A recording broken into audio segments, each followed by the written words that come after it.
사실은 프로이드의 정신분석 이론과 기본 개념을 살펴보고요. 실제적으로 꿈의 해석을 읽어갈 수 있는 그런 내용들로 안내를 하고, 마지막으로 우리 이 고전을 통해서 삶의 통찰을 획득할 수 있는 생각해보기로 한번 질문과 함께 나눠보도록 하겠습니다. 정신분석은 1896년에 프로이드가 히스테리 환자를 치료하면서 명명한 용어입니다. 치매술로 그 당시에는 히스테리 환자들을 치료했는데요. 그게 적절하지 않다고 보면서 자유연상법으로 이제 치료 기법을 전환합니다. 이 자유연상법이라는 것은 환자가 떠오르는 대로 생각을 말할 수 있도록 유도하는 그런 치료 기법이라고 보시면 되는데요. 이 자유연상법을 통해서 인간의 무의식 속에 억압되어 있던 감정을 의식계로 끌어올리는 거죠. 방출한다고 보는 거죠. 그러면서 환자를 치료할 수 있다고 본 것입니다. 그래서 정신분석은 이후에 정신의학 영역은 물론 인간의 내면을 분석하고 조망하는 모든 역할을 포괄하는 개념으로 자리매김을 하게 됩니다. 프로이드의 정신분석 이론을 이해하기 위해서는 이 성격 구조의 세 가지 의식 수준을 우리가 이해할 필요가 있는데요. 의식이란 뭐냐? 자, 개인이 현재 자각하고 있는 생각이다. 그리고 의식의 내용은 새로운 생각이 정신에 들어오고 오래된 생각은 정신에서 물러나면서 계속 변화된다. 그리고 실제로 우리가 자각하지 못하는 부분이 더 많다라고 보는 것입니다. 그럼 의식 밑에 있는 이 전의식은 무엇이냐? 말 그대로 의식과 무의식 사이에 있는 정신이에요. 그래서 무의식의 일부지만 저장되어 있는 기억이나 지각, 생각이 의식으로 변화될 수 있는 의식의 아래 부분이라고 보시면 됩니다. 그래서 여기서는 이제 표현을 밀물과 썰물에 따라서 땅이 보이고 안 보이기도 하는 것처럼 이렇게 비유를 했는데요. 그렇기 때문에 이 전의식은 의식화되기도 하고 안 되기도 한다라고 보시면 되겠습니다. 그럼 무의식은 무엇이냐? 자, 프로이트가 가장 중요하게 생각한 그 의식의 수준이에요. 그리고 정신분석에 있어서 굉장히 초점이 되는 부분이기도 합니다. 그래서 본능에 의해서 지배되어서 우리 행동의 방향을 결정한다. 그리고 우리 인간은 무의식의 지배를 받는다고 설명했습니다. 그래서 여기 보시면 간단하게 이제 무의식, 전의식, 의식인데 이 무의식이 훨씬 크죠. 자, 여기에서 이제 에고, 슈퍼에고, 이드 얘기가 나오는데 이것은 뒤에서 또 무의식 이야기를 하면서 또 나눠보도록 하겠습니다. 정신분석 이론에서 성격 구조의 의식 수준이 있는데요. 사실은 크게는 의식과 무의식을 다루고 있지만 그 사이에 전의식이 있다고 했죠. 그런데 정신분석 이론에서 중요한 것은 이 무의식입니다. 이 프로이트의 의의는 뭐냐면 결국은 인류 역사에 무의식의 개념을 도입했다는 것입니다. 그러니까 프로이트가 이렇게 무의식이라는 개념을 진지하게 이렇게 학문적으로 제기하기 전까지는 학문적인 그 역사에서는 무의식은 존재하지 않았던 거죠. 관심이 없었던 거죠. 그렇죠? 무의식은 사실 없던 그런 시대였어요. 그 당시 사회 분위기는. 그래서 대부분의 학자들이 인간의 이성, 계몽주의자들이 그 당시 학계나 학문적인 주류를 이루고 있었기 때문에 굉장히 인간의 합리성, 이성을 신뢰하던 그런 시대였고 학문적인 분위기도 그랬죠. 그런데 프로이트가 볼 때는 인간은 꼭 의식적으로만 살아가지 않는다는 거죠. 인간의 꿈을 보면 그렇다는 거예요. 자, 다음으로 정신분석 이론에서 보는 그 성격 구조를 말씀드리고 싶은데요. 원초와 자아, 초자아. 여기 원초아는 원본능이라고도 하고요. 이들을 말합니다. 그리고 자아는 에고, 초자아는 슈퍼에고인데요. 사실 이 세 가지 모두가 전체적으로 기능을 하면서 이 세 가지 구성 요소 중에 어떤 것이 더 통제력을 많이 가지느냐에 따라서 인간 행동의 특성이 결정되었다고 합니다. 그러면 이 이들하는 원초와 원본능은 사실 인간의 성격에 있어서 가장 원시적인 부분이고 본능의 저장소라고 본 거예요. 그래서 어떤 쾌락, 본능을 위해서 현실에 의한 도덕적인 개념 없이 쾌락만을 추구하는 그런 성격 구조라고 보시면 되고요. 그 다음에 자아는 합리적인 측면을 보고 있어요. 그래서 사실은 이 개인이 현실을 인지하고 현실의 원리에 따라서 작용한다는 거죠. 그래서 원초와 요구를 조정하면서 쾌락을 추구하기도 하고 초자아의 도덕적인 행동을 위해서 조정 역할을 수행하기도 하는 그런 성격 구조라고 보시면 됩니다. 이 초자아는 뭐냐? 사실 인간 성격이 어떤 사회적인 측면의 구성 요소라고 보시면 되는데요. 인간의 어떤 내적인 도덕적인 양심이나 도덕성 같은 것들이 있죠. 그것이 개인이 추구하고자 하는 그런 자아 이상에 의해서 작동을 하는데 결국 이 초자의 작동 원리는 도덕적인 원리라고 보시면 됩니다. 자, 그럼 너무 이제 제가 너무 이 초자, 자아, 원초아에 대한 이 얼굴 표정이 너무 이제 재미있고 보여드리고 싶어서 이것을 제가 지금 삽입을 했는데요. 프로이드가 말하는 인간이 가진 세 가지 얼굴이 이렇다는 거예요. 자, 초자. 뭔가 이제 이상적인 그런 표정이죠. 자아는 뭔가 지쳐 보여요. 그죠? 원초아는 어때요? 보통 말하는 음흉한 그런 우리가 본능적으로 생각하고 행동할 수 있는 굉장히 특징이 인간 성격의 특징이 잘 나타난 그런 표정이라고 보는데요. 말 그대로 원초와 원초적인 본능, 쾌락의 원리에 따르는 생물학적인 구성 요소다. 그리고 자아는 현실을 원리를 따른 심리학적인 구성 요소다. 초자와 슈퍼에고는 도덕의 원리를 따르는 사회적인 구성 요소다 라고 보시면 되겠습니다. 자, 그러면 프로이드가 말하는 이 성격 구조는 3중 구조로 되어 있다고 하는 것이 조금 아까 말씀드린 이드, 에고, 슈퍼에고, 원초와 자아, 초자죠. 말 그대로 이제 계속 말씀드린 것처럼 원초와는 쾌락의 원리를 본능적으로 따른다고 했는데요. 그렇기 때문에 비논리적이고 때로는 맹목적이기도 하고 그리고 이제 긴장이나 고통을 피하고 이제 쾌락을 추구하는 그런 성격 구조라고 보시면 되고요. 자아 같은 경우는 갈등을 조절한다고 그랬죠. 현실과 환경을 고려하기 때문에 사실 바빠요. 힘들어요. 그래서 아까 그 에고의 얼굴 표정 보이시죠? 굉장히 피곤해 보였어요. 자, 그러다 보니 이제 현실을 이해하고 판단하면서 미래에 대한 계획을 수립하기도 하고 논리적으로 사고하기도 합니다. 그런데 이 세 가지 원초와 자아, 초자아 중 세 가지 성격 구조 중에 요소 중에 개인 에너지의 어느 요소가 통제력을 더 많이 가지고 있는가에 따라서 행동을 결정하게 되는 데 있어서 이 자아가 많이 영향을 미친다는 거죠. 초자아는요, 말 그대로 이제 도덕적인 원리를 따른다고 했는데 사실은 그러다 보니 원초와의 충동을 억제하죠. 그죠? 왜냐하면 도덕적이고 규범적인 거를 추구하니까. 그러면서 이제 여러 가지 사회적인 규칙이나 도덕적인 규범에 맞추어서 어떤 완전한 인간으로 살 수 있도록 유도하는 그런 성격 구조라고 보시면 되겠습니다. 그래서 프로이드가 말한 마음의 구조, 무의식론은 이 원초와 자아, 초자아가 이 무의식, 전의식, 의식과 깊은 연관이 있는 거죠. 여기 보시면 무의식이 뭐냐면 의식에서 강제로 몰아낸 용납될 수 없는 사고, 소망, 감정, 기억의 저장고다. 이것은 이 원초와 무의식적인 심리적인 에너지와 관련이 있고요. 이 전의식은 뭐냐면 기억되고 저장된 지식인데 인출 가능해요. 지금 의식으로 나타나진 않았지만 의식으로 발현될 수 있는, 표현될 수 있는 가능성이 있는 거죠. 그것이 이제 자아가 어떤 중재적인 현실의 원리를 통해서 작동을 하고요. 의식은 사고나 지각되는 거예요. 근데 이런 것들도 사실은 이 자아와도 연결이 돼 있고 초자와도 도덕적인 원리와도 연관이 있다고 보시면 되겠습니다. 자, 다음으로 리비도라는 개념을 좀 살펴보고 싶은데요. 이 리비도는 어떤 이드, 원초하에서 나오는 정신적인 에너지라고 보시면 되는데요. 사실은 이게 어떤 사람이 내재적으로 가지고 있는 성욕, 성적 에너지를 리비도라고도 하지만 사실은 가설적인 심리적인 에너지로 보시면 되고요. 그리고 뭐 이런 것이 성적인 에너지이기 때문에 사춘기에 뭐 갑자기 강하게 나타날 것 같지만 프로이드는 갑자기 나타나는 것이 아니라 인간이 태어나면서부터 서서히 발달하는 것이다 라고 보았습니다. 그래서 리비도가 충족되지 못하면 불안으로 변화되기도 하고 또 승화되어서 정신활동의 에너지가 되기도 한다고 보았습니다. 그래서 이 성적인 에너지 리비도를 자기 보존 본능과 대립하는 것으로 처음에는 프로이드는 보았지만 이후에는 이 리비도와 자기 보존 본능을 결합해서 죽음의 본능과 대립하는 에로스라고 칭하기도 했습니다. 자, 지금까지 프로이드의 여러 가지 관련된 개념, 정신분석 이론을 살펴보았는데요.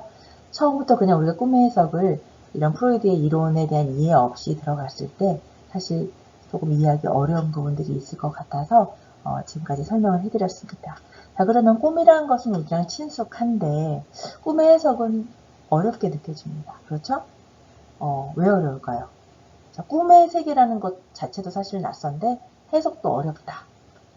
자, 그렇다면 꿈의 해석을 이해하기 위해서는 용어, 즉 언어를 이해해야 한다고 본 것입니다.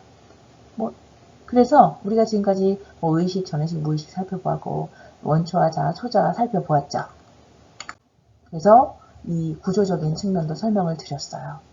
그래서 이제 프로이드가 말한 의식 수준과 성격의 구조, 그죠? 자, 무의식, 전의식, 의식, 원초와 초자, 자아 여러 가지가 있고, 이것이 이제 결국은 우리가 인간에 있어서 이기적인 욕구, 부도덕한 충동, 그죠? 공포, 수치스러운 어떤 경험, 소망은 소망인데 비이성적이에요. 아니면 수용할 수 없는 어떤 성적인 욕구, 이런 것들은 무의식 수준에 있다는 거죠. 전의식은 뭐냐? 기억이에요. 우리가 지금 어떤 예전에 나타났던 있었던 그런 경험, 좋았던 경험, 좋지 않았던 경험, 기억이 있죠. 그것들은 저장된 지식으로 전의식 수준에 있다가 의식 수준의 때에 따라서 발현되기도 한다는 거죠. 이 의식 수준은 사고와 어떤 지각된 것들을 말합니다. 이러한 것들에 대한 기본적인 언어에 대한 이해가 있어야지만 꿈의 해석을 이해할 수가 있게 됩니다. 프로이드는 꿈은 표현이다라고 보았는데요. 결국 언어 표현처럼 꿈도 역시 표현이다라고 본 것입니다. 보통 우리가 무엇인가 말하기 전에 말할 거를 생각하죠. 근데 사실 우리가 제가 지금 강의를 한다거나 여러분 친구에게 무슨 말을 할 때 그냥 말하는 것 같지만 이미 우리는 뇌에서 이제 이 말할 것에 대한 생각이 이제 일어나고 있는 거예요. 꿈도 마찬가지라는 거죠. 꿈도 표현되기, 꿈으로 나타나기 전에 미리 생각의 세계가 있다는 거예요. 그리고 표현의 세계가 꿈으로 나타나는 거죠. 그래서 꿈의 해석에서는 생각의 세계를 꿈의 사고로, 그리고 표현의 세계에서는 꿈의 내용으로 지칭하는 거죠. 그러니까 생각이 표현으로 나타나죠. 그죠? 그런데 그 표현이 결국은 꿈의 내용이라는 거예요. 그래서 꿈은 결국 어떤 꿈에 있어서 그 사고를 거쳐서 내용으로 표현되게 된다는 거죠.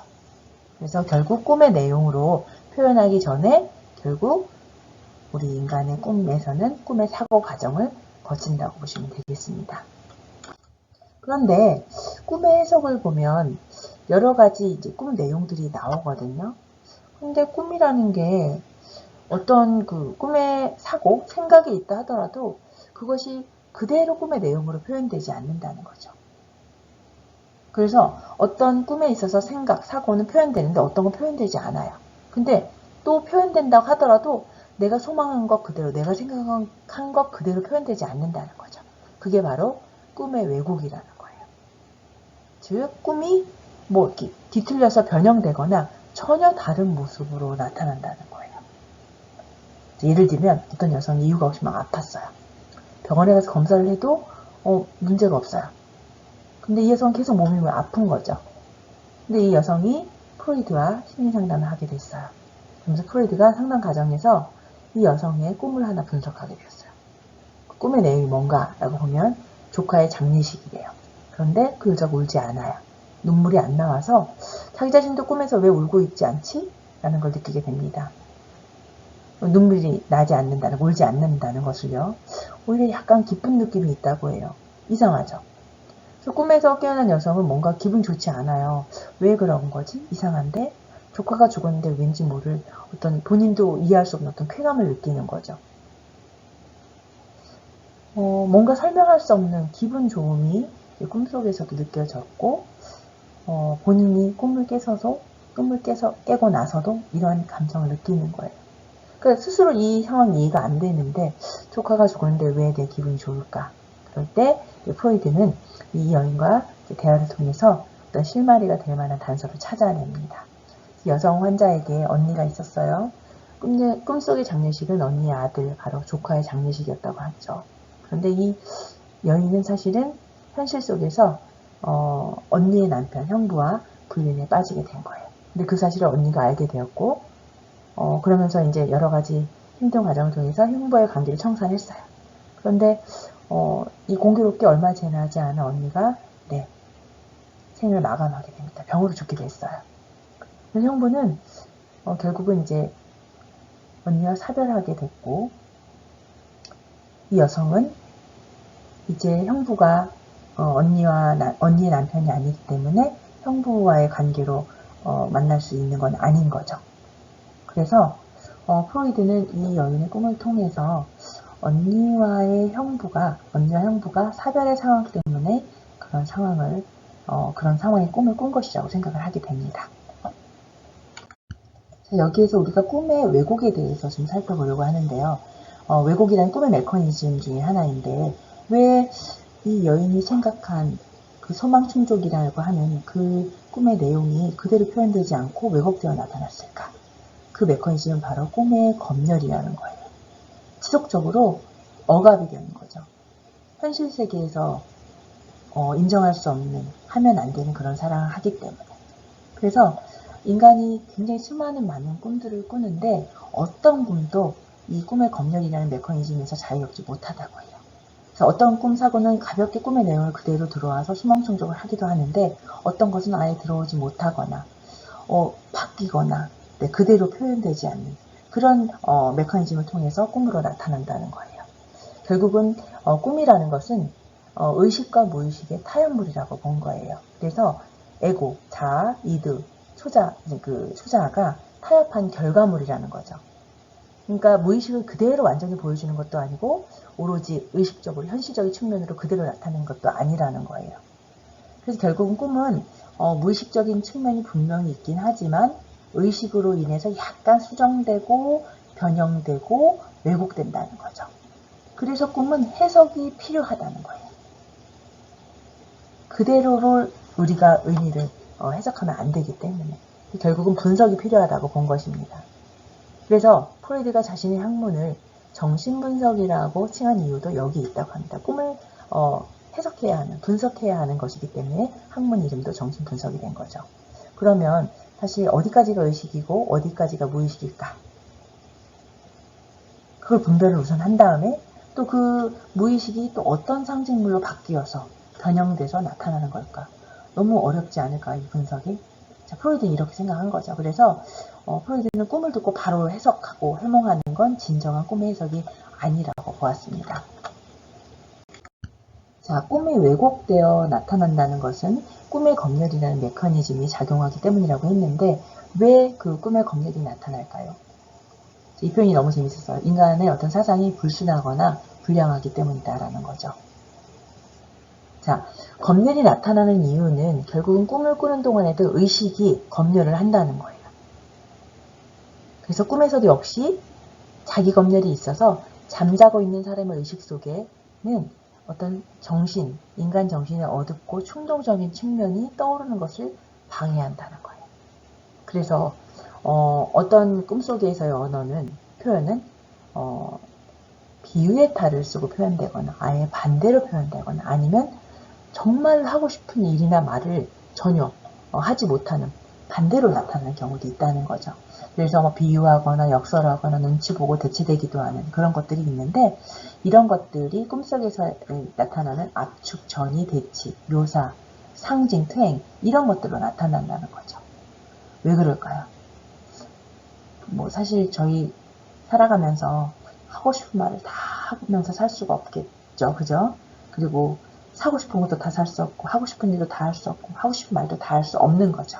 그렇기 때문에 이러한 현상들이 나타난다고 보시면 되겠습니다. 이러한 과정을 우리가 꿈의 작업이라고 볼 수가 있겠는데요. 이 꿈의 작업에는 응축과 전치의 과정이 있다고 해요. 자, 그래서 프로이드는 의식이 무의식을 수정하고 가공하고 변형하는 형태로서 응축과 전치를 제시했어요. 자, 응축이 뭐냐? 집약적이라는 거예요. 그래서 우리가 하고 싶은 욕망 있죠.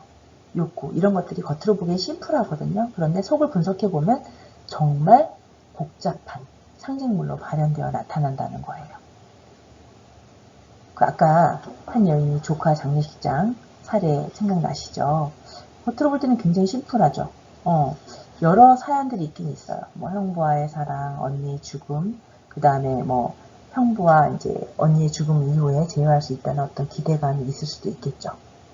또 다른 측면에서는 죄책감 이런 것들이 있고 해방감 정말 다양한 요소들이 꿈속에 반영되어 있다는 거죠. 이게 바로 꿈이 보여주는 어떤 응축의 원리라고 보시면 됩니다. 그래서 여러 이미지와 스토리텔링 거리들을 비교적 단순한 형태로 이제 응축시켜서 집약적으로 보여주는 거죠. 그게 꿈의 어떤 작업 과정이라고 보시면 되고 두 번째 전치가 뭘까요? 뭐 전이나 전치 또는 치환이라고도 표현이 되는데요. 사실 꿈은 우리가 어떤 원하는 것, 소망하는 것이 있죠. 그것을 그대로 보여주지 않고 살짝 바꾼다는 거예요. 변형된다는 거죠. 그러니까 플레이스먼트, 그냥 두는 게 아니라 디스, 부정적인 의미죠. 그죠? 그것이 그대로 나타나지 않는다고 보시면 되는 거예요. 자, 그래서 우리가 사실은 그 장례식은 언니의 장례식일 수도 있는데 조카의 장례식으로 바뀌었죠. 그죠? 그렇게 바뀌어서 나타나는 것, 그런 것들이 전이, 전치, 치환이라고 보시면 되겠습니다. 자, 이런 방식으로 꿈의 작업이 또는 꿈이 구성되는 그 메커니즘이 있는데요. 결국은 아까 말씀드린 것처럼 꿈은 의식과 무의식이 상호 협의해서 만들어낸 타협의 결과물이다 라고 보았죠. 그래서 무의식적인 본능이 어느 정도 반영돼서 나타나기는 해요. 구현되기는 하는데 그 구현의 정도와 범위나 그런 모양, 형태들이 어때요? 의식이 검열을 해서 적절하게 치환하고 응축시키고 통제해준다는 거예요. 그래서 우리가 꿈이라는 것이 어떻게 검열되고 어떻게 통제되는지, 어떻게 전치되는지 그것을 파악해야 된다는 건데 그것이 결국은 프로이드가 평생에 걸쳐서 추구했던 꿈의 해석 방법이라고 보시면 되겠습니다. 자, 이렇게 볼 때 프로이드가 본 모든 꿈의 목적은 소망 충족이라고 볼 수가 있죠. 자, 제가 여기 이제 꽃다발 사진을 올려드렸는데요. 사실 꿈은 뭐냐? 무의식의 토양에서 올라오는 한 무리의 꽃다발과 같다라고 표현하고 있습니다. 자, 꽃다발은 꽃다발을 받는 그 주인을 기쁘게 하는 그 목적이 있는 거죠. 그죠? 그래서 우리가 꽃을 선물하잖아요. 그 꽃을 받는 순간에 그 기쁜 마음이 있잖아요. 그거라는 거죠. 꿈의 목적은 소망 충족이다. 자, 심지어 소망과 반대로 나타나는 그런 내용을 보여주는 꿈조차도 결국은 궁극적으로는 왜곡되고 전치되고 치환된 꿈이라 할지라도 궁극적으로는 목적이 소망을 충족하고자 하는 것에 기여한다고 보시면 되겠습니다. 그렇다면 꿈의 해석을 읽은 독자라면 어떤 생각이 들까요? 이 꿈의 해석에는 200개가 넘는 꿈에 대한 이야기들이 나오는데요. 사실 자신의 꿈을 해석하고 싶을 것 같아요. 저도 그런 생각이 들었어요. 그리고 사실은 제가 어렸을 때 꿨던 꿈의 의미를 이 꿈 해석을 제가 탐구하면서 조금 이렇게 그 계기를 통해서 저 자신이 이해하게 되었다고 말씀드렸잖아요. 그리고 우리 인간은 누구나 꿈을 꾸기 때문에 자신의 꿈을 해석할 수 있는 기회는 누구에게나 열려 있어요. 사실 그런데 프로이드가 이 책을 저술할 당시의 시대적인 상황, 문화적인 여러 가지 차이가 지금 현대와 다르기 때문에 꿈의 해석에 있어서 완벽함이란 없다라는 것을 우리가 고려할 필요가 있습니다. 근데 사실은 꿈에 관련돼서 우리가 소양을 풍부하게 갖출수록 꿈의 세계는 풍부해질 수 있죠. 그래서 어떤 세계를 풍부하게 우리가 갖는다는 것은 그 세계를 그만큼 풍부하게 해석할 수 있다라고 보시면 되겠습니다.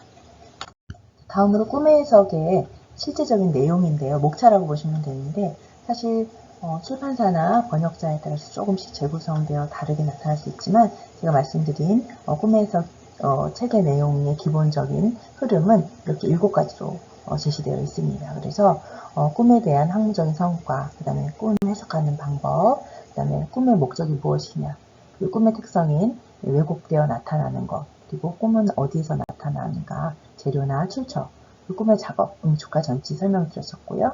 마지막으로 꿈 과정의 심리학에 대해서 설명하고 있습니다. 1장 꿈에 관한 학문적인 성과에서는요. 꿈에 대한 고대 사람들의 생각, 그리고 꿈의 자극과 출처, 그리고 꿈의 심리학적인 특성과 윤리적인 감정까지도 제시하고 있는데요.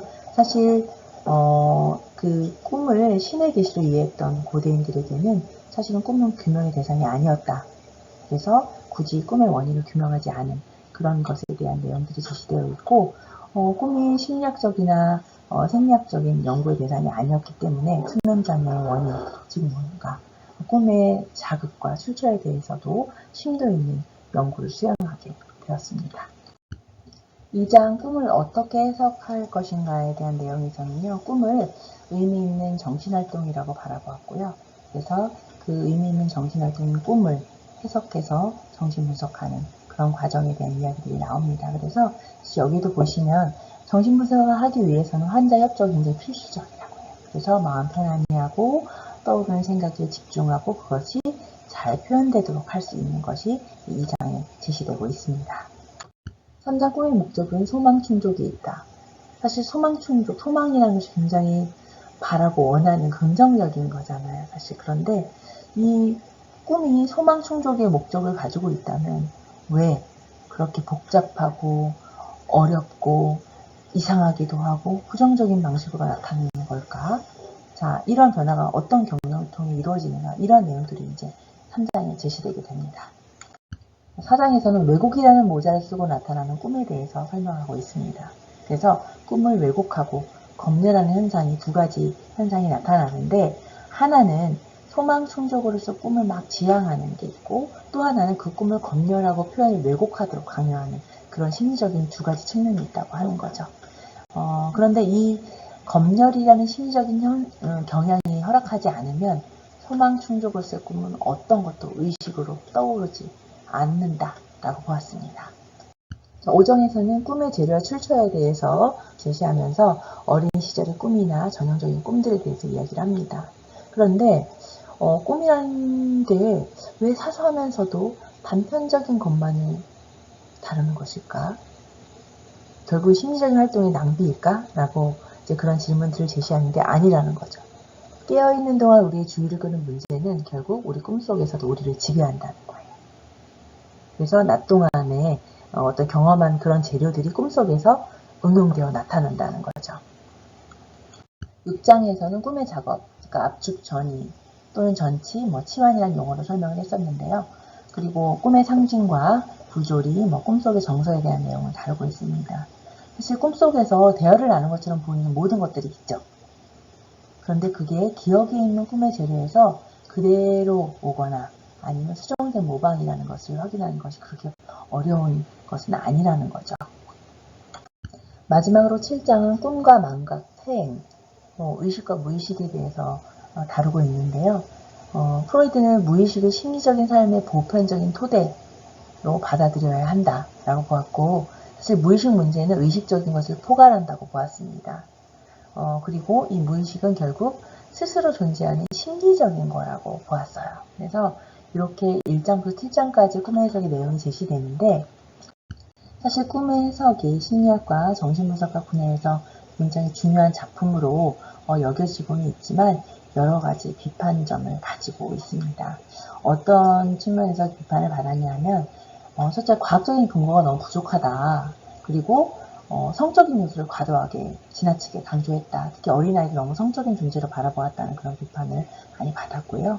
그 다음에 프로이드의 어떤 히스테리 환자, 특정 환자나 가족, 자녀들에 대한 사례인데 이것을 이제 과연 일반화했다.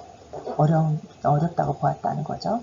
객관적인 결여도 했다고 보았고, 그리고 또 현대의 신경과학이나 의학계, 심리학계의 의견과 굉장히 불일치되는 측면이 있습니다.